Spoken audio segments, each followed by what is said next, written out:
let's just complement what we were saying. So what did we say? We were deriving discontinuities between components of our electric and magnetic fields in matter in the presence of a boundary containing surface free charge density sigma f and potentially also surface free current kf. And the four discontinuity equations that we have are really of absolutely the same morphology as these discontinuity equations that we wrote much earlier on.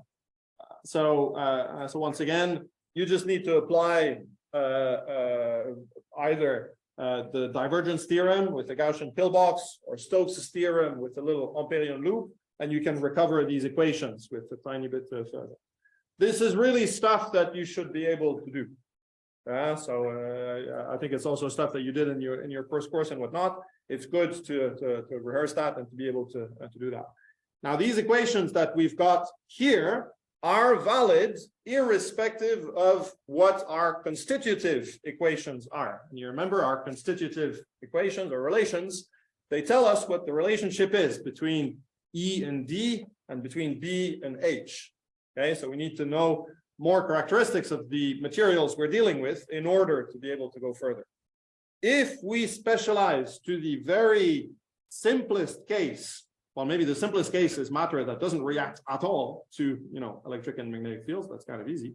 But if we go to the next simplest case of matter that reacts linearly and isotropically to the presence of these fields, then things simplify, because we then know, as we've written just before somewhere, that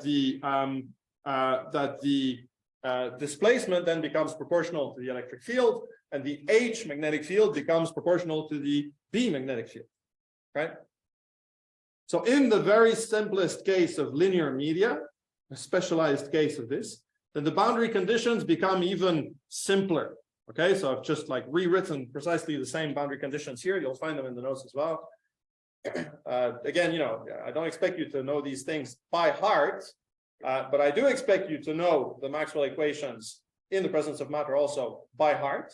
And I would expect you to be able to rederive these things from that scratch, because it's such useful stuff.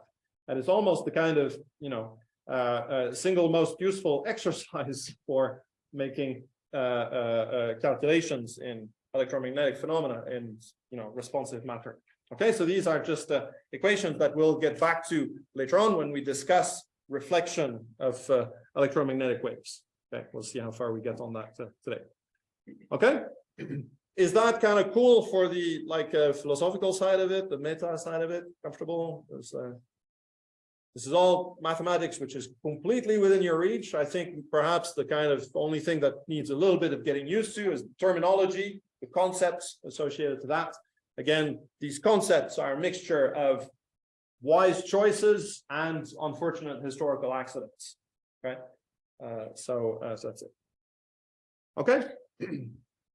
So then I would like to move to the next subject, which, as you probably will have guessed, are electromagnetic waves in matter. So EM waves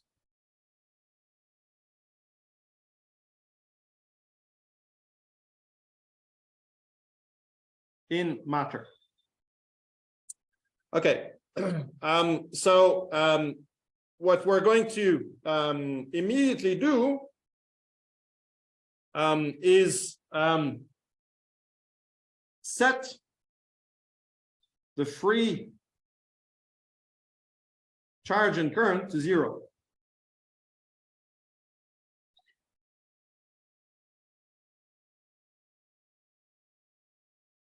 Okay, so there's no source in our equations. So our equations are just div D is equal to 0, div B is still equal to 0. And now we'll just write straight once again the Faraday law, dB dt. And the curl of H is now just the time derivative of the displacement. So, okay, this is the displacement current because I've got no free charge. Therefore, the Gauss law simplifies. I've got no free current. Therefore, the Ampère-Maxwell simplifies to this. Okay. So we're going to do this, and then also, you know, you're going to like me. We're going to look at linear media.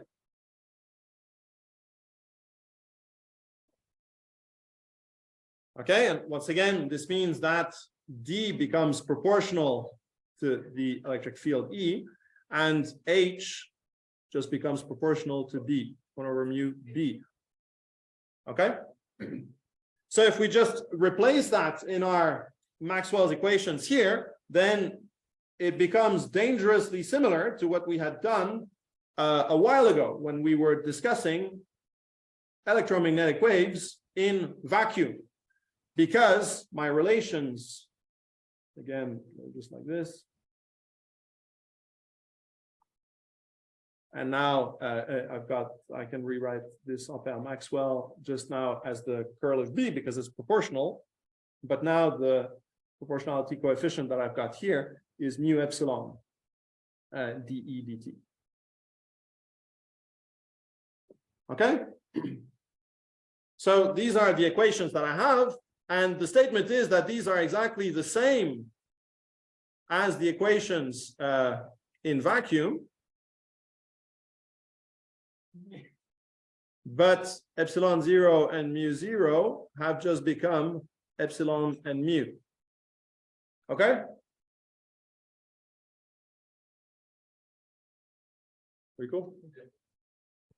So, so that's it. That's the only difference. But again, the same equations have the same solutions. Everything we have said about the solution of Maxwell's equations in vacuum is now directly exportable to this new situation, provided we operate the change of variables, or you know, the kind of rescaling epsilon 0 mu 0 to epsilon and mu. That's it. Okay, so somehow this product is very, very important. And we remember that the speed of light that we have found was 1 over the square root of mu 0 epsilon 0. Okay, so here, of course, it changes. So the velocity is going to be some other number, v, which is 1 over mu epsilon square root. And very often you write this as c divided by a number, n, which is the index of refraction.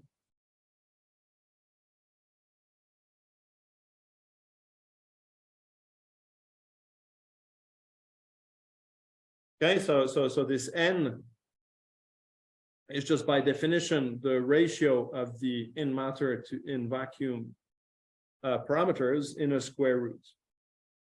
Okay, so it's some number which turns out to be always greater than 1.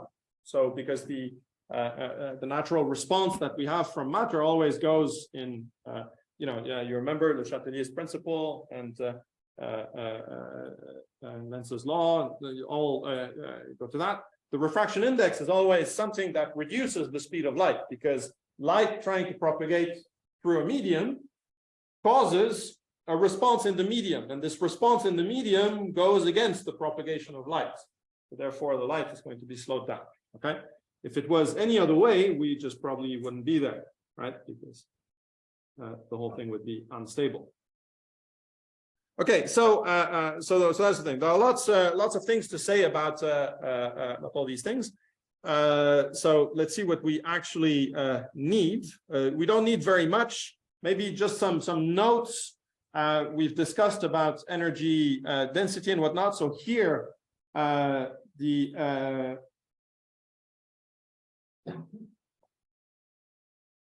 just going to write these equations here, which essentially we've derived in the past, and I'm kind of almost quoting some things we do. So you remember in the case of vacuum, it was epsilon 0 E squared. In the case of matter, it was E times D, but here D is epsilon E. So then it becomes epsilon E squared. Again, I'm still specialized to linear media here. Okay, and then the same thing with so this is the energy density that you have associated to electromagnetic fields in a linear medium. The Poynting vector still points, and it's kind of proper scaling. So we'll just define it as 1 over mu now, but also E cross B. And I think these are just the things that we might use later on.